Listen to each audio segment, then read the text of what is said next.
इस वीडियो में हम संस्कृत लिंगों के बारे में पढ़ेंगे। लिंग की परिभाषा देख लेते हैं। शब्द के जिस रूप से किसी व्यक्ति, वस्तु या स्थान के स्त्री या पुरुषवाचक होने का बोध हो उसे लिंग कहते हैं। संस्कृत भाषा में लिंग के 3 भेद हैं: पुल्लिंग, स्त्रीलिंग और नपुंसकलिंग। पुल्लिंग जिस शब्द से पुरुष जाति का बोध हो उसे पुल्लिंग कहते हैं, जैसे पुरुष, पशु, नर, मनुष्य आदि। नियम देख लेते हैं पुल्लिंग के, या पुल्लिंग शब्द कौन कौन से हैं उनको देख लेते हैं। प्राणीवाचक पुल्लिंग संज्ञाएं: शेर, चीता, घोड़ा, सांप, मच्छर, आदमी, मनुष्य, ये सब पुल्लिंग शब्द हैं। अप्राणीवाचक पुल्लिंग संज्ञाएं: महीनों के नाम, हिंदी महीनों के नाम, अंग्रेजी महीनों के नाम, ये सब पुल्लिंग शब्द में आते हैं। पर्वतवाची शब्द पुल्लिंग शब्दों में आते हैं: गिरि, सैल, हिमालय, कैलाश, अरावली, आल्पस। दिन या वारों के नाम पुल्लिंग होते हैं: सोमवार, मंगलवार, शुक्रवार आदि। समयवाचक शब्द पुल्लिंग होते हैं: दिवस, काल, पक्ष, मास आदि। अहन और दिन नपुंसक लिंग होते हैं। ये भी समयवाचक शब्द हैं, लेकिन ये पुल्लिंग शब्द के अपवाद हैं। अहन और दिन नपुंसक लिंग होते हैं। देश एवं महाद्वीपों के नाम, देश और महाद्वीपों के नाम पुल्लिंग शब्द होते हैं, जैसे जापान, भारत, अमेरिका, चीन, रूस आदि। लेकिन श्रीलंका स्त्रीलिंग है। ग्रहों के नाम, पृथ्वी को छोड़कर सभी ग्रह पुल्लिंग शब्द हैं। सुर असुरवाची शब्द, जितने भी सुर असुरवाची शब्द हैं सब पुल्लिंग शब्द हैं, जैसे सुरः, देवः, शिवः, दैत्यः, दानवः, बलि आदि। यज्ञवाची शब्द, यज्ञ के पर्यायवाची और यज्ञवाची शब्द पुल्लिंग शब्द हैं, जैसे मख, ऋतु, अध्वरः, अधि, शैला, नगः, मेरु आदि। मेघवाची शब्द पुल्लिंग शब्द होते हैं, जैसे मेघ, घन, नीरद, पयोद, वारिवाह आदि। अच प्रत्यंत वाले शब्द भी पुल्लिंग शब्द होते हैं, जैसे चय, जय, इनके पीछे आ रहा है तो ये सभी पुल्लिंग शब्द हैं। इसमें अपवाद हैं कुछ, जैसे सुख, हर्ष और पद, ये नपुंसक लिंग है। अन्न से समाप्त होने वाले शब्द पुल्लिंग शब्द होते हैं, जैसे राजन, अन्न से समाप्त हो रहा है। आत्मन, पीछे अन्न आ रहा है। पठन, पठधन, अन्न, पठन, तो अन्न से समाप्त होने वाले शब्द पुल्लिंग शब्द होते हैं। इमनिच प्रत्यय वाले शब्द पुल्लिंग शब्द होते हैं, जिनके पीछे ई प्रत्यय वाले शब्द पुल्लिंग शब्द होते हैं, जैसे महिमा, लघिमा, गरिमा आदि। लेकिन ये शब्द महिमा, लघिमा, गरिमा हिंदी में स्त्रीलिंग होते हैं, संस्कृत में ये पुल्लिंग होते हैं। ये बात आप याद रखिएगा। तत्सम अकारांत शब्द, जो तत्सम अकारांत शब्द हैं वे पुल्लिंग शब्द होते हैं, जैसे जल, पवन, मनः, धर्म, गगन आदि। स्त्रीलिंग, जिस शब्द से स्त्री जाति का बोध होता है उसे स्त्रीलिंग कहते हैं। ईकारांत शब्द देवी, गौरी, ये सब स्त्रीलिंग शब्द हैं। तिथियों के नाम स्त्रीलिंग शब्द हैं, जैसे प्रथमा, द्वितीया, एकादशी, अमावस्या, पूर्णिमा। रीकारांत शब्द स्त्रीलिंग शब्द होते हैं, जैसे मात्र, ननाद्र, स्वश्र आदि। ती प्रत्यांत वाले शब्द, जिनके पीछे ती प्रत्यय लगा होता है, वो स्त्रीलिंग शब्द होते हैं, जैसे गति, मति, बुद्धि आदि।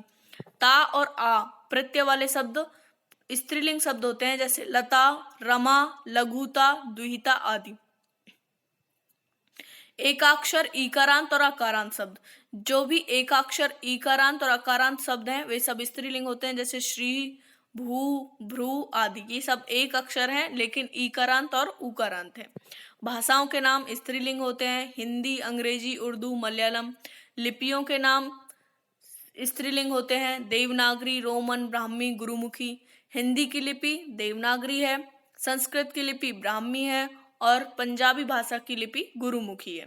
बोलियों के नाम स्त्रीलिंग होते हैं, ब्रज, अवधी, हरियाणवी आदि।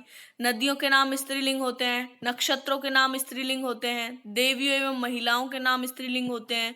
जिन शब्दों के अंत में इया, ई, आहट, आवट आदि प्रत्यय लगते हैं वो शब्द भी स्त्रीलिंग होते हैं। परंतु कवि, अतिथि और रवि, ये इनके पीछे ई लगा हुआ है, लेकिन ये पुल्लिंग शब्द हैं, कवि, अतिथि और रवि।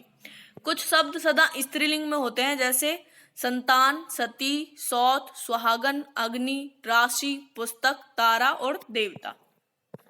नपुंसक लिंग, ऐसे शब्द जो ना तो नर और ना ही मादा का बोध कराते हैं उन्हें नपुंसक लिंग कहते हैं। नपुंसक लिंग प्राय निर्जीव पदार्थों के लिए प्रयुक्त होता है, जैसे जलम, फलम, नगरम आदि। नपुंसक लिंग की ट्रिक है, जिन शब्दों के पीछे मैं आता है, मैं के नीचे हलंत आता है, वो शब्द नपुंसक लिंग होते हैं। नियम देख लेते हैं इनके। त्वय और ल्युट प्रत्यांत वाले शब्द नपुंसक लिंग होते हैं जैसे गुरुत्वम, महत्वम, दानम, आननम। देखा है सभी शब्दों में देखो मैं आया हुआ है, मैं के नीचे हलंत। ये नपुंसक लिंग की ट्रिक है। जिन शब्दों के पीछे मैं के नीचे हलंत होता है वो शब्द नपुंसक लिंग होते हैं ज्यादातर।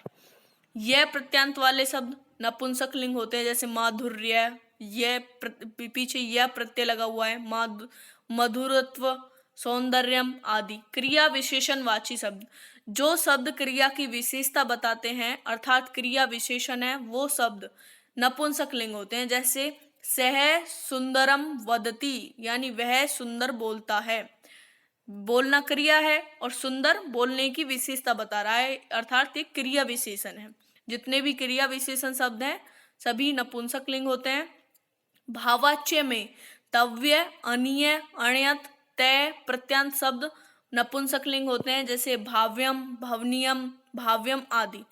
उस, अस, इस, अन, अंत वाले शब्द सभी नपुंसक लिंग होते हैं जैसे मनस, मन, धन, अस, मनस, धन, धन, उस, धनुष।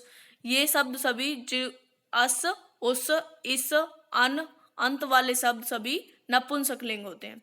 जिन शब्दों के अंत में मैं होता है वे शब्द प्राय नपुंसक लिंग होते हैं जैसे जलम, फलम, सुंदरम, भाव्यम, दानम, नगरम आदि। ये ट्रिक है नपुंसक लिंग की। संख्यावाची शब्द सहस्त्रम, शतम, लक्षम, न्यूतम, अयुतम, नीलम, पदम, संखम। ये जो संख्यावाची शब्द हैं ये नपुंसक लिंग होते हैं जो यहाँ पे दिए गए हैं। Thanks for watching.